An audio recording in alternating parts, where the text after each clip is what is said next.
terima kasih rekan media. Baik, untuk itu kami persilakan Pak Direktur dulu terlebih dahulu untuk menanggapi terkait dengan kedatangan Pak. Oh, baik. Baik, terima kasih teman-teman. Pagi hari ini saya dan Dirut PTPN, Dirut JT, Kepala PSDA Provinsi Jawa Barat, Kepala PU Provinsi Jawa Barat, itu datang ke Komisi Pemberantasan Korupsi bidang pencegahan, menemui Pak Direktur untuk bersama-sama membahas satu penataan aset-aset milik negara, milik BUMN yang sampai saat ini puluhan ribu areal tanah tidak bersertifikat. Sehingga kita ingin mendorong segera dilakukan sertifikasi. Yang kedua adalah memiliki kelengkapan administrasi seperti izin lokasi, HGU yang habis bertahun-tahun tidak berproses, kita ingin dorong itu berproses. Kemudian yang ketiga adalah mengembalikan kembali fungsi-fungsi hutan pada fungsinya, mengembalikan kembali fungsi perkebunan pada fungsinya, mengembalikan kembali fungsi sungai, baik yang dikelola oleh BBWS, oleh PJT maupun oleh PSDA untuk kembali sebagai fungsi sungai. Sehingga ada resiko di situ. Resikonya adalah areal-arealnya dihuni orang lain, dikuasai oleh orang lain, sehingga ketika dihuni orang lain, dikuasai orang lain, kita akan melakukan langkah-langkah penertiban sebagaimana yang sudah dilakukan dalam 10 bulan terakhir. Nah, sehingga kita bisa melihat dalam 10 bulan terakhir ini, waktu saya menjabat, saya melakukan penanganan di Bogor, di Hulu, melakukan penanganan di Bekasi. Sampai hari ini arealnya relatif sangat baik, ya. Gabus, airnya mengalir dengan baik. Hari ini kita Kerawang dan kita akan bergerak ke selatan karena banyak areal di lereng-lereng gunung itu berubah menjadi areal pemukiman dan areal perkebunan sayur dengan resiko longsor dan banjir yang sangat tinggi. Sehingga kita ingin mencoba memitigasi, mencegah bencana terjadi di Jawa Barat dengan cara menghijaukan gunung, menghijaukan lereng, mengembalikan kembali fungsi pesawahan, mengembalikan kembali fungsi sungai, karena biaya pencegahan lebih murah dibanding dengan recovery bencana.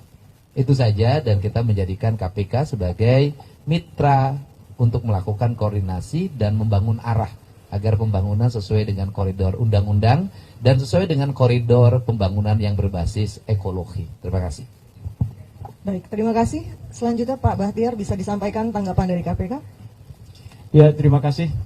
Hari ini kami kedatangan Pak Gubernur Jawa Barat bersama tim dengan rekan-rekan dari lintas sektoral, dari PJT ada, dari PTPN juga ada. Beliau menyampaikan prinsipnya, beliau melihat dinamika cuaca maupun dinamika lingkungan saat ini perlu dilakukan langkah-langkah upaya strategis untuk mengantisipasi daripada hal-hal yang bisa terjadi. Seperti contoh yang ada di Sumatera, ya. Ini beliau tidak ingin terjadi khususnya di Jawa Barat.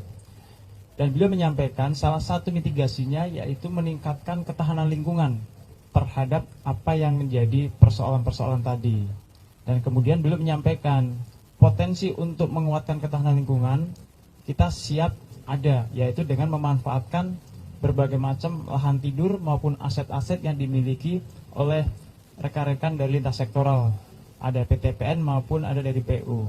Di mana ada beberapa aset yang akan difungsikan kembali, yang akan dilakukan langkah-langkah revitalisasi untuk ketahanan lingkungan. Dan dari pemerintah Jawa Barat meminta dari KPK untuk menguatkan langkah-langkah ini supaya bisa terrealisasi dan Jawa Barat bisa mengantisipasi jika terjadi perubahan iklim maupun iklim ekstrim terhadap potensi adanya misal banjir maupun bencana alam yang lainnya, yang dinilai itu akan lebih mahal jika itu terjadi dibandingkan kita lebih cegah, mungkin kita lebih murah dan lebih efisien. Prinsipnya KPK siap membantu pemerintah Jawa Barat untuk mewujudkan Jawa Barat mengeluarkan ketahanan lingkungan dan memitigasi lingkungan tidak terjadi bencana alam. Terima kasih. Ya. Izin Pak. Ya. Kan mungkin baru-baru izin Fadil dari Kumparan, Kang. Sebelumnya kan beberapa waktu yang lalu, nggak berapa lama setelah banjir Sumatera itu kan, kalau nggak salah Kabupaten Bandung juga kena banjir gitu.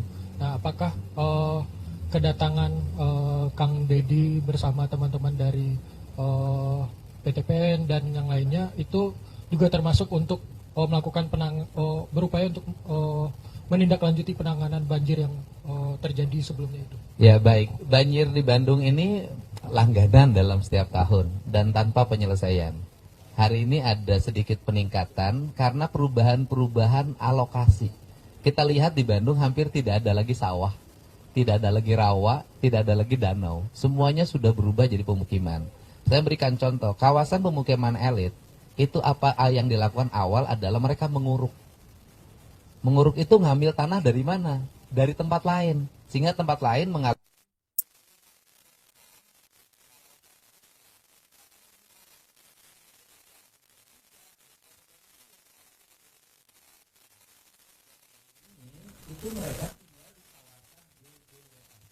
daerah aliran sungainya Citarum dan PSDA. Ya.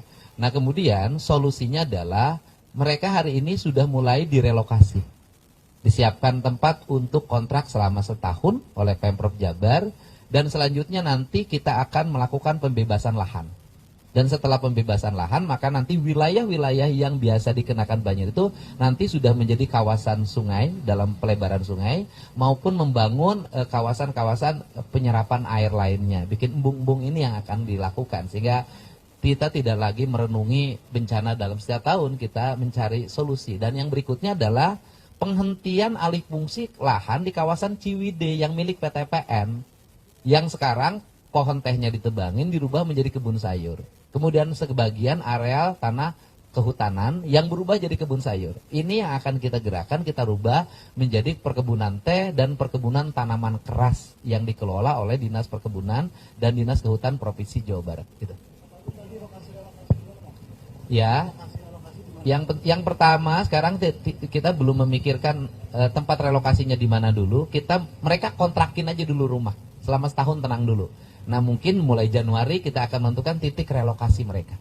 Ya, izin Kang, yang saya ingin tanyakan pertama bahwa sebelumnya dalam rangka persoalan bencana alam ini kan memang dibutuhkan waktu yang cepat untuk pemulihan dan sebagainya, dan di sisi lain ini menjadi kesempatan bagi oknum-oknum karena ini dibutuhkan kecepatan. Biasanya rata-rata itu melakukan penunjukan langsung.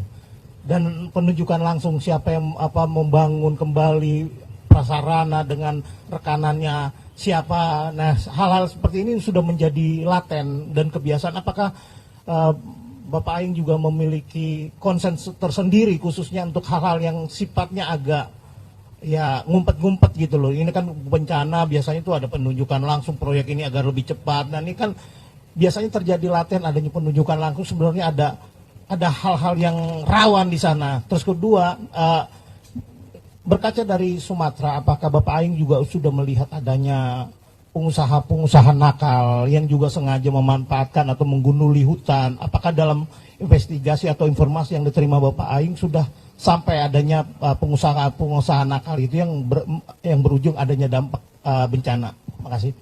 Yang pertama adalah recovery bencana, tentunya seluruh kegiatan proyek pemerintah berdasarkan prosedur. Tidak ada kalimat penunjukan langsung, semuanya sudah diatur yang dalam undang-undang. Yang berikutnya adalah kita sekarang lagi terus memberikan tindakan hukum dengan bekerja sama dengan Polda dan Polres menyelesaikan berbagai pihak yang melakukan kerusakan lingkungan, penebangan pohon, penebangan teh, termasuk menutup pertambangan di berbagai tempat. Hari ini kita akan juga menutup pertambangan di lereng gunung. Semua pertambangan di lereng gunung yang memiliki resiko lingkungan seperti di Kabupaten Bandung, di Garut, di Sumedang, kita akan tutup permanen. Kenapa? Karena resiko bencananya lebih tinggi dibanding tambang yang didapatnya. Ya. Ya. Tanpa izin gitu, kemudian ada Bapak tadi sebutkan beberapa itu, apakah sudah ada indikasi bahwa ada perbuatan melawan hukum gitu, dan apakah akan ada koordinasi juga dengan KPK untuk mencari apakah ada suap atau gratifikasi dalam perizinan tersebut, Pak? Ya, yang pertama adalah mitigasi kita itu, pertama nanti KPK memiliki kewenangan yang cukup tentang alih fungsi aset. Apakah dalam alih fungsi aset itu ada unsur-unsur pidana korupsinya atau tidak? Itu KPK yang memiliki kewenangan. Yang kedua, konsen kita nyatakan bahwa hampir semua alih fungsi lahan itu ilegal dalam pandangan saya. Yang berikutnya juga kita udah ngingatin pada PTPN untuk tidak lagi melakukan perubahan peruntukan, yaitu membuat KSO pariwisata yang merusak ekosistem perkebunannya sendiri. Ini kita sudah minta hentikan. Ini seluruh langkah-langkah yang dilakukan. Terima kasih. Baik, terima kasih rekan-rekan media ya. Bapaknya sudah ada kegiatan lain. Baik, terima kasih.